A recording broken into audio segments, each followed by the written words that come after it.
যে বিষয়টা এখন ডক্টর ইউনূস এবং ওয়াকারের মধ্যে ঘটেছে, ওয়াকার সুস্পষ্টভাবে জানিয়ে দিয়েছেন যে বাংলাদেশে একটা ইনক্লুসিভ নির্বাচন দেখতে চায় এবং সেটি উনি কথা দিয়েছিলেন।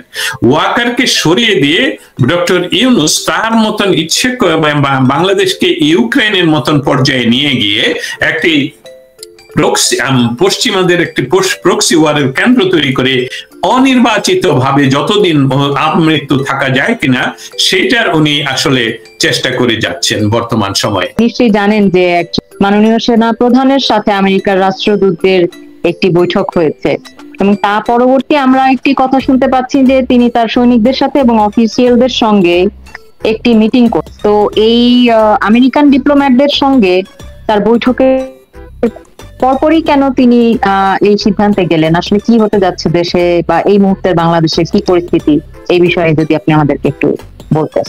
বাংলাদেশের একজন লেফটেন্যান্ট জেনারেলের সাথে বাংলাদেশে অবস্থিত যুক্তরাষ্ট্রের চার্জ অ্যাফেয়ার্স এর সাথে মিটিং হয়েছে। সেটা নিয়ে আমাদের বলবো জেনারেল ওয়াকার এটাতে অনেক প্রকাশ করেছেন এবং এটা নিয়ে আসলে দ্বন্দ্বের তৈরি হয়। আরো একটা বিষয় নিয়ে দ্বন্দ্বের তৈরি হয় যে জেনারেল ওয়াকার 5ই অগস্ট কথা দিয়েছিলেন যে বাংলাদেশে একটি স্বাধীন ফ্রি এন্ড ফেয়ার ইলেকশন করা হবে, ইনক্লুসিভ, সব দল একসাথে মিলে।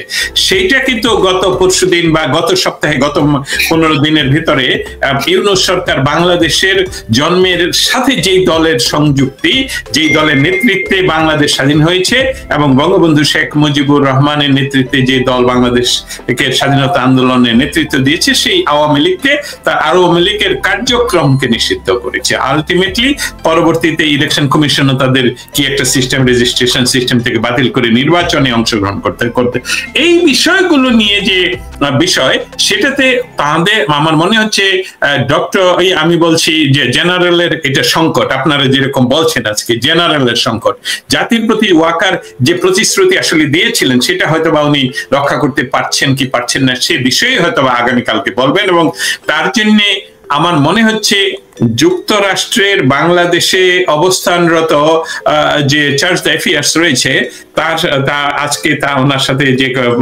সভা হয়, সেই সভার পরবর্তীতে কেনই উনি জেনারেলদের মিটিং ডাকলেন, সেখানে আবার বলেছেন, আপনি জানেন গণমাধ্যম, আন্তর্জাতিক গণমাধ্যম, বাংলাদেশের গণমাধ্যমের কথা বলছি না, লিখেছেন এই বিষয়ে যে বাংলাদেশের জেনারেলের এই সংকটে জেনারেল তার অফিসারদেরকে বলেছেন ওয়ার টাইমের ড্রেস আপ করে আসার জন্য সভায়। জেনারেলের সংকট, জাতির প্রতি ওয়াকার কি তার প্রতিশ্রুতি রাখতে পারবেন? বাংলাদেশের অসাংবিধানিক, এই কথাটা আমি বারবার বলি কারণ এটাই সত্য, অসাংবিধানিক সরকারের নেতৃত্বে একটি শাসন ব্যবস্থা, যেটা পৃথিবীর ইতিহাসে খুব কমই দেখা দিয়েছে, এরকম একটা শাসন ব্যবস্থার মাঝে বাংলাদেশের যে বর্তমান সেনাপ্রধান, তার সাথে যে উত্তেজনা বা অনেকে বলে চাপা উত্তেজনা, শব্দটা এখন আর চাপাতে নেই, এখন এটা প্রকাশিত উত্তেজনা।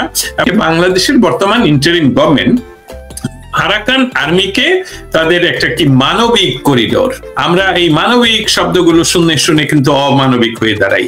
আর এই মানবিক করিডোর দেওয়ার কারণে এবং চট্টগ্রাম বন্দরকে একদম নির্দেশনা দেওয়া হয়েছে যে বিদেশিদের হাতে তুলে দিতে হবে। সেন্ট মার্টিন ওনারা ক্ষমতা দখল করার প্রথম দিনই যে কাজটি করলেন, ওনাদের পরিবেশ উপদেষ্টা ঢাকা শহরকে তিলোত্তমা তৈরি না করে, ঢাকার নর্দমা পরিষ্কার না করে, যেখানে বলা হচ্ছে আন্তর্জাতিক গণমাধ্যমে যে ঢাকার বায়ু হলো পৃথিবীর সবচেয়ে খারাপ বায়ু, সেটা পরিষ্কার না করে উনি আমাদের সেন্ট মার্টিন বন্ধ করে দিয়েছেন। সো এভরিথিং ইজ আন্ডার, যেটাকে বলে মেটিকুলাসলি ডিজাইন, যে বিদেশিদের হাতে তুলে দিতে হবে। বিডিআর হত্যায় আসলে যারা আসলে সাজাপ্রাপ্ত ছিল তাদেরকে ছেড়ে দেওয়ায় সেনাবাহিনীর মধ্যে একটি অসন্তোষ দেখা গিয়েছে। এই বিষয়টা খুব আসলে বাড়িয়ে তুলেছে 2009 সালের বিডিআর হত্যাকাণ্ডের সঙ্গে যারা জড়িত ছিল। আপনি কি এই বিষয়ে একটু কিছু বলবেন আমাদেরকে? ধন্যবাদ, আবারও ধন্যবাদ জানাচ্ছি। আর আজকের যে আলোচনার বিষয় জেনারেলের সংকট, বাংলাদেশের জেনারেল ওয়াকার গত 5ই অগস্ট, আবারও রিপিট করছি, উনি কিন্তু তৎকালীন প্রধানমন্ত্রী কে বাংলাদেশ থেকে অন্য দেশে যেতে দিয়ে তিনি বলেছিলেন যে বিষয়টা হলো যে আমরা বাংলাদেশের শাসনভার গ্রহণ করছি। শাসনভার অর্থ হলো সমস্ত সিকিউরিটি তথা বাংলাদেশের পরবর্তী ইন্টারিম তথা অন্য কোনো সরকার গঠন করতে আমরা এখনই রাষ্ট্রপতির কাছে দেখা করতে যাচ্ছি। এই ইতিহাসগুলো আমরা জানি।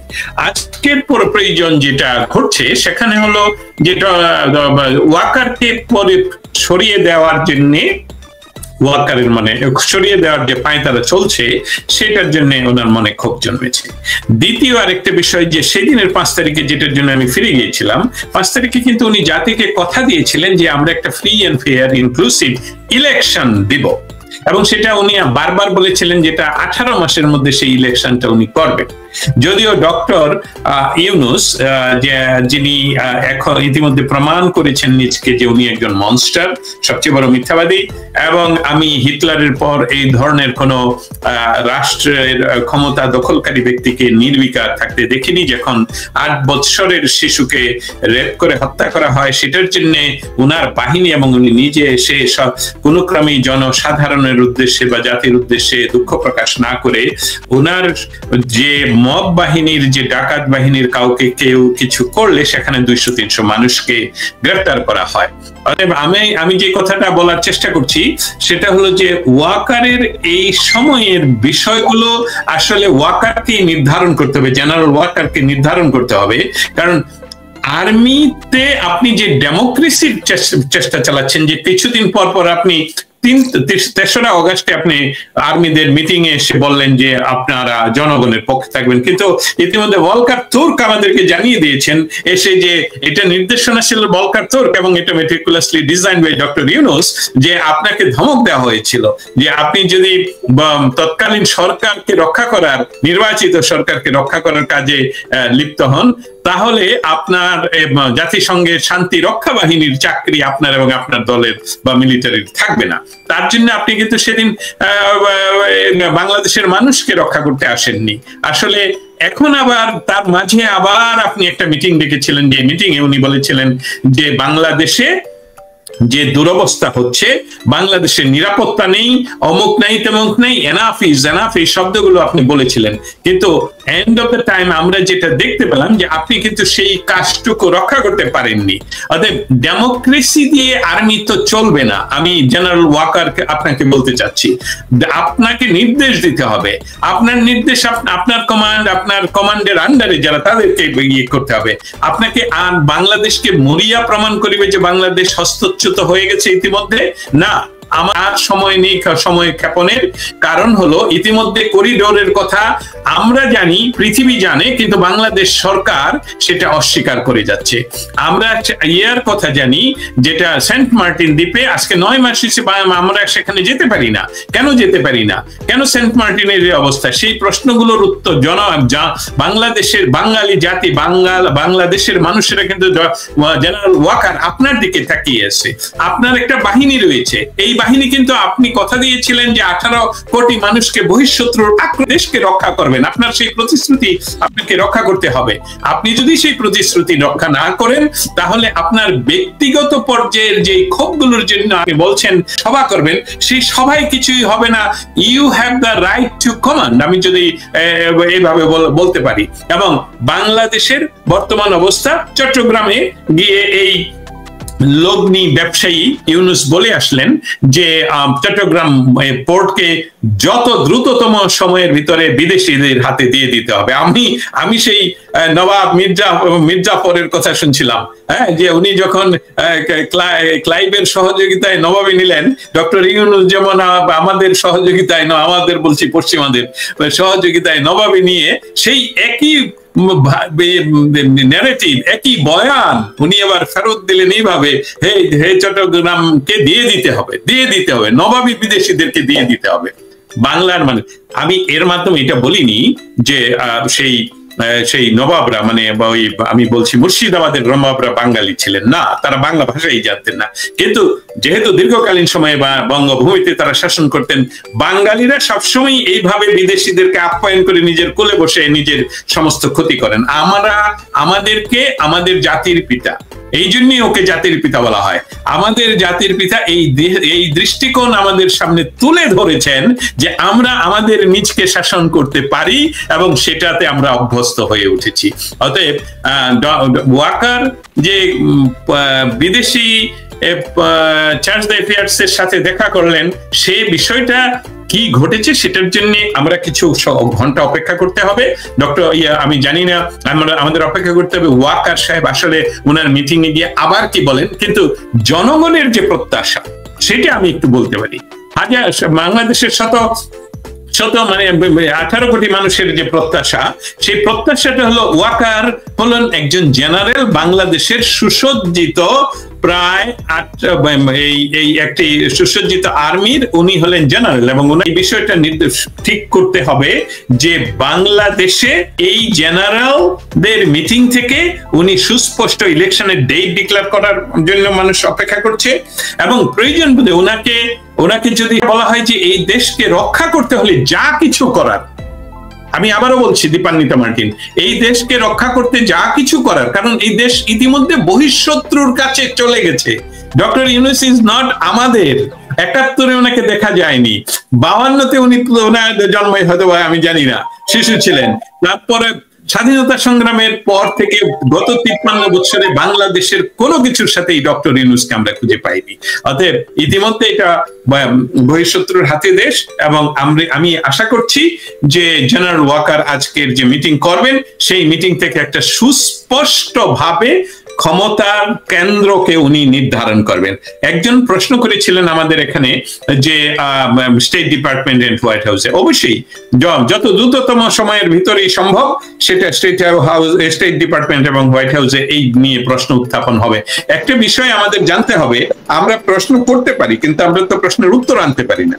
উত্তরটা হলো বাংলাদেশের আপনারা যারা আমাদেরকে প্রশ্ন করছেন, আপনাদেরকে সজাগ হতে হবে এবং আপনাদেরকেই রাস্তায় নেমে আসতে হবে। এই দেশ আপনার, আমার, এই দেশকে রক্ষা করার দায়িত্ব আপনার আমার। আমি একটু দস্তগীর জাহাঙ্গীর আপনার কাছে জানতে চাইবো, এই যে দেশের সার্বভৌমত্বের উপরে আঘাত, যেটি স্যার এক্ষুনি খুব সুস্পষ্ট ভাবে উল্লেখ করলেন, এবং বাংলাদেশের কি হবে তার অনেক অংশ আসলে এই মুহূর্তে ওনার হাতে রয়েছে। আপনার কি মনে হচ্ছে কি হতে যাচ্ছে? আমি দেশের আসলে সার্বভৌমত্বের উপরে যখন আঘাত পড়ে, সে সময় সেনাবাহিনীর আসলে এত মিটিং করবার কিছু নেই, তারা সেকেন্ডের মধ্যে আসলে একটি অ্যাকশনে যেতে পারে। এবং এই অ্যাকশনে যদি উনি না যান, এখানে অনেকে কমেন্ট করছেন যে তার নিজের জীবন হুমকির মধ্যে পড়বে। তৃতীয়ত বাংলাদেশের ইতিহাসে উনি নিজেকে কোন জায়গায় দেখতে চান সেটিও নির্ধারিত হবে আসলে আজকে কালকের মধ্যে। তো ওনার কি হতে যাচ্ছে বলে আপনি মনে করেন? হতে পারে সবচেয়ে আমরা সবসময় যেটা বলি, এবং আমরা আরেকটা কথা জানি, মহাজ্ঞানী মহাজন যে পথে করেন গমন হয়েছেন প্রাতঃস্মরণীয়, সেই পথ লক্ষ্য করি স্বীয় কীর্তির ধ্বজাধরি আমরাও হব বরণীয়। এখন আমাদের জেনারেল ওয়াকার উনি যদি বরণীয় হতে চান, ইতিমধ্যে বাংলাদেশের জনগণ ওনাকে কিন্তু এই ম্যান্ডেটটা ওইভাবে ইনডাইরেক্টলি দিয়েছেন। কারণ জনগণের কান্না যদি আপনি না শুনতে পান, তাহলে আপনি জনগণের নেতৃত্ব দিবেন কি করে?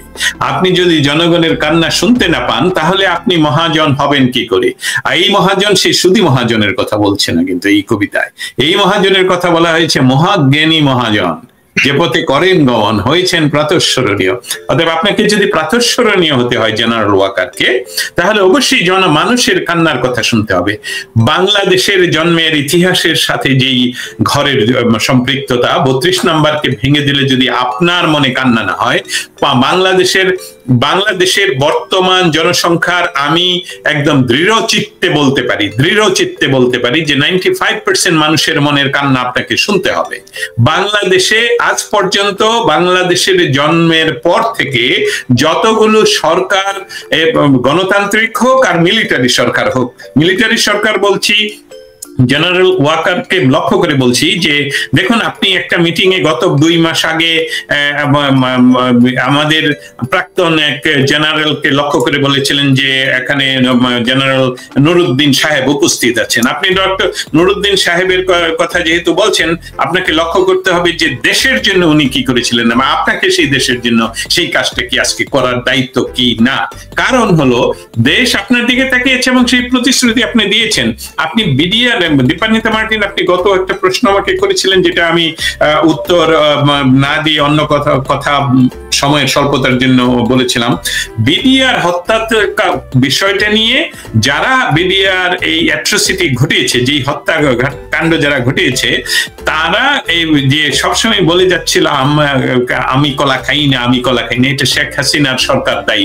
একটি সরকার ক্ষমতা গ্রহণের পরপরই 3 মাসের ভিতরে এত বড় অ্যাট্রোসিটি প্ল্যান করতে পারে এবং তারা দীর্ঘ সময় ক্ষমতার বাইরে থেকে, এটা তো একটা পাগলও বুঝে। কিন্তু ডক্টর আমাদের জেনারেল ওয়াকার যখন এসে বললেন যে বিডিআর হত্যার সমস্ত কিছু ইতিমধ্যে হয়েছে, বিচার হয়েছে, ফুল স্টপ, দাড়ি কমা নেই, এটা ডান, সেখানে doctor Yunus Hizbut Tahrir lobbying এ তারা কি করছে, তারা ইতিমধ্যে নাম্বারটা আপনার দ্য ভয়েসে আমি দেখতে পেয়েছি যে 300 জঙ্গিদেরকে তারা ছেড়ে দিয়েছে।